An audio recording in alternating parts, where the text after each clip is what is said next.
Hey, my name is Nate with Common Sense Gaming, and what if Pokemon let your intrusive thoughts constantly win?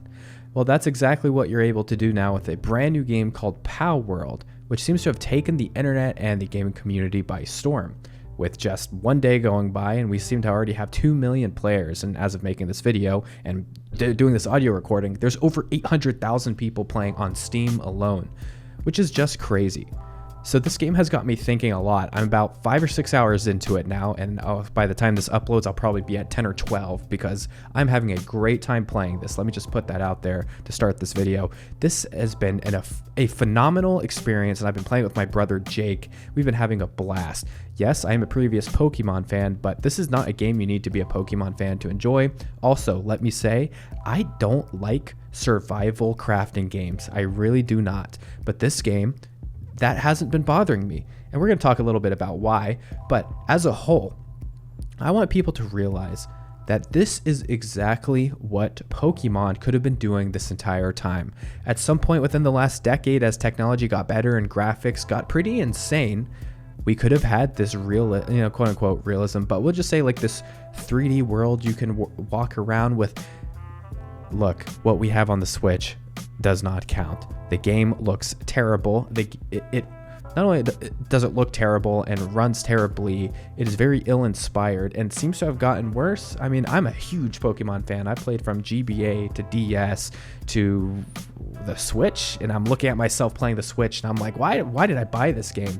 The older games are much better, which I'm not the type of guy that says that about everything. And so then we have Palworld that releases, where it's Pokemon with guns and with crafting, and you can force your Pokemon into, unfortunately, slavery, it looks like, which is kind of what my camp has been looking like. I'm sure you'll see in the footage here in the video. My brother and I have, not been treating the Pokemon well, but they're going to unionize, we're pretty sure. Okay, enough with the jokes. So Palworld has been an excellent co-op experience with my brother, and this is exactly what I wish I could have done with Pokemon all these years. It just makes me upset at the state of Pokemon, honestly, because of what is available to the Pokemon company, what Niantic and what Game Freak have been working on compared to like just Palworld being released out of the blue. I mean, it's actually shocking that like one of the most valuable IPs in the history of entertainment, Pokemon, is not able to put out a quality game. And I think a lot of other people, I'm sure you watching this, also feel the same way if you've played the previous Pokemon games. But it's very refreshing to have an experience like, okay, if Pokemon didn't give it to us, Palworld did, and Palworld has come to deliver. And I think it's really cool to see games like this that, I'll be honest, until this game came out, I did not know it existed. So funny that Overwatch was the same way with me. My all-time favorite games in the entire world, I did not know existed before they came out. A friend tells me about it, or the internet tells me about it, and then I play it day of or the day after it comes out, and I fall in love with it. And that's exactly what's happening with Palworld. That Overwatch, I never knew it existed until it came out. My brother was playing it, and then he told me I should try it, and I did and loved it. And then, here we are all these years later, I still love it. And then Palworld was the same way. I see a coworker at my work started talking about it in one of the Slack channels, and then I see everyone on Twitter, obviously, and all the YouTube thumbnails, let's Pokemon but with guns, kind of funny little spin on that, but because it's the shocking like click value, I guess, but it's a funny tagline, Pokemon with guns. But let me be honest, guys, I'm 6 hours into this, and I already see if I go another 6 hours in, I'm still not even sure if I'll get to the guns yet, because I see it on the progress track. The guns actually take a bit to get to. The guns do not happen early in the game, which is fine. It looks like you kind of work through the different ages, like you're starting in like the very primitive ages, as you see me at the beginning of my playthrough. I'm multiple hours in, I don't have any clothes on, I'm still using like a wooden axe and a wooden this and a baseball bat as my weapon. I don't have much in terms of weapons, so I'm learning all the different Pokemon. We're just gonna call them Pokemon. I'm learning the different Pokemon types and all there is to that. But guns come later, and I'm really excited when they do, because I'm looking forward to getting everything to be autonomous in terms of the gathering and the survival aspect, which is a sweet spin that this game has on that genre. The fact that let's boil this game down to, it's really just a survival game with Pokemon thrown into it, and the goal of the game is to, honestly, I'm not totally sure what the goal of the game. Obviously, it's survival, but you have these Pokemon walking around and you capture them and then you force them to do the monotonous tasks for you. They can water your garden. They can be swinging the pickaxes on the stone fields, and they will carry it to your storage boxes. They're going to be bringing axes down, or like I have this deer Pokemon that uses his antlers to bash on the trees, so I have wood. It's doing all that for you, and that's why you catch the Pokemon, because you're going to put them into an indentured servant position or a slavery position. And it's such a fun aspect. As a player, as someone who doesn't love survival games, such a great spin on it to where now I kind of like the survival game, because I don't have to be constantly worrying about, oh, do I need to go get my hatchet out to go hit a tree again for 10 minutes? Like, I don't really love that in games, but this game just says, no, go explore, go find Pokemon, and send those Pokemon to the labor camp. And that labor camp is your base. And I love that. And so far, all right. And this game is in early access, mind you guys. So far, I'm already seeing like all these random events keep happening while I'm at my base. Like, we'll get attacked by these cool looking rare Pokemon I've never seen. I don't know how rare they are, but cool Pokemon I've never seen before. Sometimes it's like these humans that are part of some sort of security group or like crime and law enforcement group.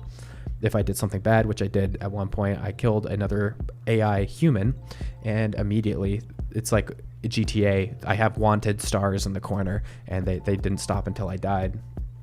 So there's a lot of cool things in this game where this does not really feel like a early access game. Unless the game's going to cut me off, 20 hours in, or like after enough progression, because it's like, oh, we ran out of levels. Like Temtem, I think, is a great example to call back to. That's kind of a niche example. Temtem was like another Pokemon spinoff, except very hardcore Pokemon formula, which is not for everyone. But there are people that like it. But Temtem was early access and stopped you very early on, because they're like, oh, okay, we need to develop the next area more. So that wasn't very fun. But this game, I haven't heard anything about that. I'm pretty sure it's like you can just keep going, which is awesome. And there's so much to explore. The map is so big. I pop it open and I've explored just a tiny little bit. And there's boss fights. Like there's an Omega Mammoth Pokemon, the one right outside my base that I'm still not strong enough to fight. Kind of like Elden Ring. In the starting area, you have that big guy on the horse, and it's like this horrifying thing as like a new player spawning in, and you're like, how the heck do I ever get past this? You have a similar thing here, and I hope you can just tell, kind of like the way I'm talking about the game, I'm really enjoying this, and it caught me really off guard. And I'm so glad that the internet has also found this game by far, and I'm glad that the internet told me about it, and that my coworker made a post in our Slack channel and told me about it. And I just love finding good games, and that's part of this channel. By no means is this YouTube channel like an insane time investment to me. You guys see the time in between the uploads, but I love to put a little bit of work into videos like this and put something together just to help inform someone out there of like the next great game that you might be missing. And I think this really might be the game for you, especially if you have some friends that you might want to hop in with. I'll be honest, I played the first 4 hours of this. I played the first 4 hours alone, and I still had a blast. I couldn't believe how fast the time went by. And then my brother hopped in the last hour because I convinced him to get it. I was Discord spamming him, Jake, sending him screenshots like, look at this Pokemon that ran by my base. And sending him like, look how many people are playing on Steam. I'm like, people love this game, Jake, you got to try it. And then he got it. And I just know that him and I are going to put at least probably another 20 hours in within the next week. Hopefully it's not within the next 3 days, because I really need to fix my sleep schedule. But yeah, I appreciate you guys that do watch this channel. And if this is your first time watching this channel, hello, thank you for stopping by. And I will occasionally still be putting videos out on this channel when the gaming industry has something that's very much worth talking about in this regard. This is never going to be a daily upload channel or anything like that. So I appreciate if you have kept this in your subscription feed, and you let me save these videos for special moments that happen in the industry, and so I can let you guys know like awesome games that come out or crazy controversies, things to watch out for. We have really gotten away from topic, but I'm going to wish you guys all a great rest of the night. Thank you so much for watching. Hope you enjoy Palworld. I know you'll enjoy it. Have a good night. See ya.